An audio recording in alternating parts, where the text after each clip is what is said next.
பள்ளிக்கல்வித்துறையில் 47,013 தற்காலிக பணியிடங்களை நிரந்தரம் பணியிடங்களாக மாற்றம் செய்து தமிழக அரசு அரசாணை வெளியிட்டுள்ளது. இதுகுறித்து பள்ளிக்கல்வித்துறை வெளியிட்டுள்ள அறிக்கையில் 10 ஆண்டுகளுக்கு மேலாக தொடர் நீட்டிப்பு வழங்கப்பட்டு வரும் ஆசிரியர் மற்றும் ஆசிரியர் அல்லாத தற்காலிக பணியிடங்களை தொடர்ந்து நீட்டிப்பதன் அவசியம் குறித்து ஆராய குழு அமைத்து ஆணை வெளியிடப்பட்டதாக கூறப்பட்டுள்ளது.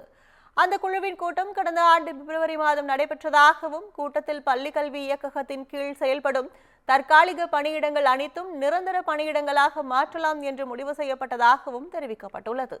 அதன்படி பல்வேறு வகையான ஆசிரியர் மற்றும் ஆசிரியர் அல்லாத 47,013 எண்ணிக்கையிலான மொத்த தற்காலிக பணியிடங்களை நிரந்தர பணியிடங்களாக மாற்றலாம் எனவும் அறிவிக்கப்பட்டுள்ளது.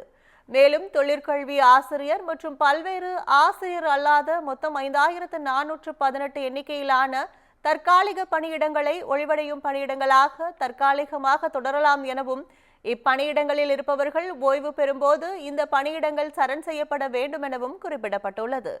ஆவண உதவியாளர், ஓட்டுநர் என ஆசிரியர் அல்லாத 145 எண்ணிக்கையிலான பணியிடங்களை தற்காலிகமாக தொடரலாம் என்று தெரிவிக்கப்பட்டுள்ளது.